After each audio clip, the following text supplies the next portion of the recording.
Pri iskanju vzrokov za večplastni pesimizem mladih dr. Miran Lavrič, redni profesor sociologije na Univerzi v Mariboru, pritrjuje ameriškemu raziskovalcu Jonathanu Haidu, ki to pripisuje predvsem dvema razlogoma. Ključni razlog so ekrani, digitalne naprave, ki spreminjajo, kot ugotavlja Haid, ki je sicer socialni psiholog, ki spreminjajo delovanje možganov, pravzaprav mladih, ne? Še posebej, če se začenja ta interakcija intenzivna za ekrani zelo zgodaj v otroštvu. No, drugi razlog, ki ga Haid ugotavlja, pa je protektivnost staršev in širšega družbenega okolja. Otroci več rad primer ne morejo plezati po drevesih, ne morejo se prosto igrati zunaj, zaradi tega, ker je starše preveč strah, da bi se jim kaj zgodilo, da bi se jim zgodila kakšna krivica, tudi krivice v končni fazi moramo izkusiti. Zdaj pa so otroci bistveno bolj nadzorovani, vanje je investiranega več časa, pozornosti in sredstev in so tudi pod večjimi pričakovanji, da jim mora uspeti. Zanimivo je, da mladi v manj razvitih družbah s slabšimi socialno-ekonomskimi kazalci prihodnost vidijo pozitivneje in občutijo tudi manj stresa kot slovenska mladina, kar Lavrič pripisuje skepsi slovenske mladine, da bodo kdaj dosegli življenjski standard svojih staršev. Ob tem pa opozarja. Moramo vedeti, da pesimizem ali odsotnost optimizma ne pomeni, da nam je pravzaprav slabo. Samo mladi ne mislijo, da bo bolje, kot je sedaj, ker to smo jih vprašali. Strah pred prihodnostjo se kaže tudi v strahu pred brezposelnostjo, čeprav beležimo rekordno nizko brezposelnost, čeprav je med mladimi manj prekarnih oblik zaposlitve kot pred leti in čeprav demografski podatki jasno kažejo, da bo na trgu dela zaradi vse manjših generacij vse manj tudi konkurence.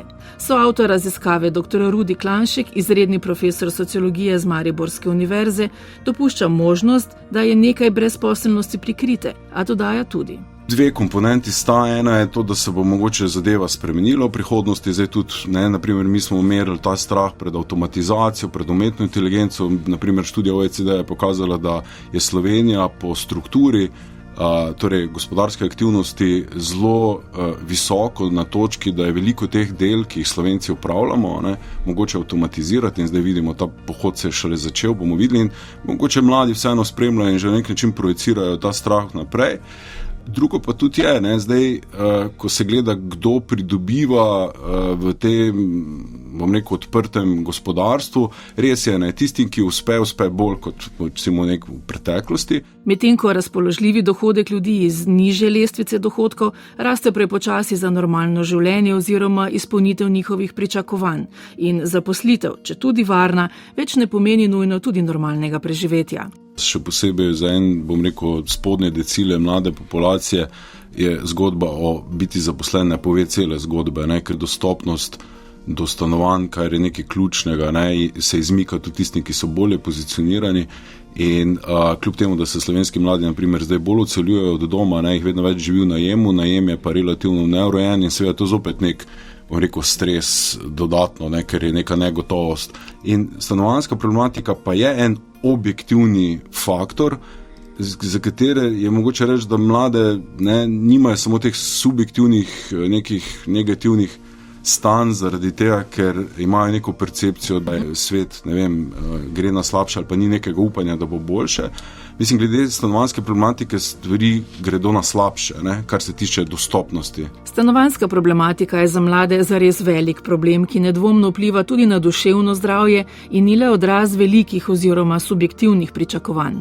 In tudi na nek način, kar smo mi ugotovili, da se je pojavilo prvič to, da so prepoznali, da je njihov izvorni položaj družine, torej ekonomski položaj njihove izvorne družine zelo pomemben in v tem smislu očitno računajo manj na državo pri reševanju svoje problematike oziroma vedo, da država ima omejen možnosti in v tem smislu se kaže ta razredna reprodukcija. Torej tisti, ki izhajajo iz bolj premožnih družin, poročajo manj tega stanovanjskih skrbeh, kar je pričakovano.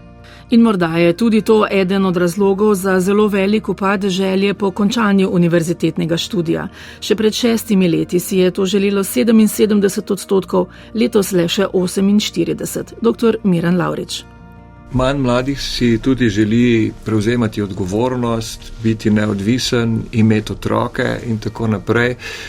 Zgleda, da mladi zavzemajo neko bolj, bi rekel, cinično distanco do realnosti, se malo odmikajo. Jaz mislim, da je to povezano z visokimi stopnjami negotovosti glede prihodnosti in je vprašanje tudi, ali ti bo diploma v resnici koristila zdaj, ko prihaja umetna inteligenca in imamo recimo primanjkljaje na trgu dela za specifične profile, ki nimajo visoke izobrazbe, primanjkuje predvsem varilcev in polagalcev keramike in tako naprej. Med največjimi skrbmi mladih v Sloveniji je skrb za kakovost javnih storitev. Zanimivo pa je, da so poleg stanovanjske problematike zelo visoko še skrb za zdravstveni sistem in pokojninski sistem, kar Lavrič ocenjuje kot pozitivno. Pravzaprav na nek način me je ta rezultat razveselil, ker pomeni, da mladi resno spremljajo, kako funkcionirajo institucije. Ne gre samo za tiste bolj abstraktne strahove, podnebne spremembe in tako naprej, ki so itak že prisotni, ampak zdaj v ospredje stopajo strahovi v tem smislu, ali bodo naše institucije zmogle obvladovati razmere, ki jih čakajo. Očitno se mladi zavedajo demografskega trenda, torej staranja prebivalstva, in s tem je povezana tudi zdravstvena kriza v resnici. In torej jih skrbi, kako bodo te inštitucije to obvladale. In s tem jaz povezujem tudi povišanje zaupanja v institucije, v sodišča in tako naprej, in povišanje tudi političnega interesa v končni fazi. Zdi se, da se mladi bolj usmerjajo v razmere Slovenije kot države in poskušajo, jih skrbijo, kaj se tukaj dogaja z našimi institucijami, in se poskušajo dejansko aktivno vključiti v reševanje teh stvari bistveno bolj na konvencionalen način in manj protesten način, kot je bilo to recimo pred 6 leti. Ob večjem zanimanju za klasične oblike družbenega odločanja, čeprav ne nujno tudi vključevanje v aktivno politiko oziroma strankarsko udejstvovanje, pa je opazen tudi premik k bolj konzervativnim političnim stališčem, kar je širši evropski pojav. To se ne dogaja samo v Sloveniji. Imamo na politični ravni vzpon tako imenovanega desnega populizma, ki ima seveda v sebi konzervativne elemente, in v širšem smislu se govori o konzervativnem zasuku, tudi v kulturnem smislu. Nekateri govorijo o kulturnem protiudaru, cultural backlash, in sicer backlash proti liberalizmu. Od 90. let je liberalizem torej intenzivno napredoval, se širil, dobival nove oblike, ki jih zdaj lahko prepoznamo v recimo tako imenom prebojenskem gibanju wokeness, ki je na nek način že kar ekstremizacija. Wokeness torej je povezan z pozitivno diskriminacijo marginaliziranih skupin, žensk, pripadnikov LGBTQIA skupnosti in tako naprej.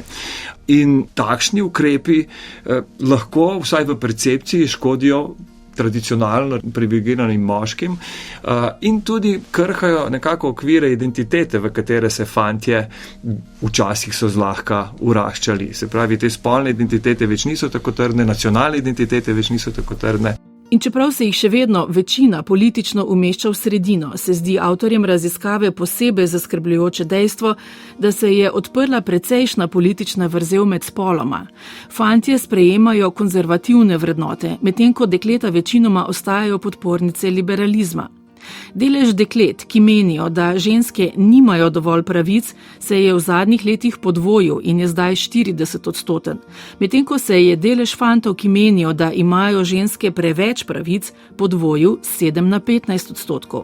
Skrbi pa tudi odnos do marginaliziranih skupin, kjer denimo za LGBTQIA skupnost že skoraj polovica mladih meni, da imajo pravic preveč. Zanimiv je tudi paradoks, da čeprav si želijo trdnejše institucije javnih storitev in še verjamejo v državo blaginje, hkrati postajajo vse bolj ekonomsko liberalni.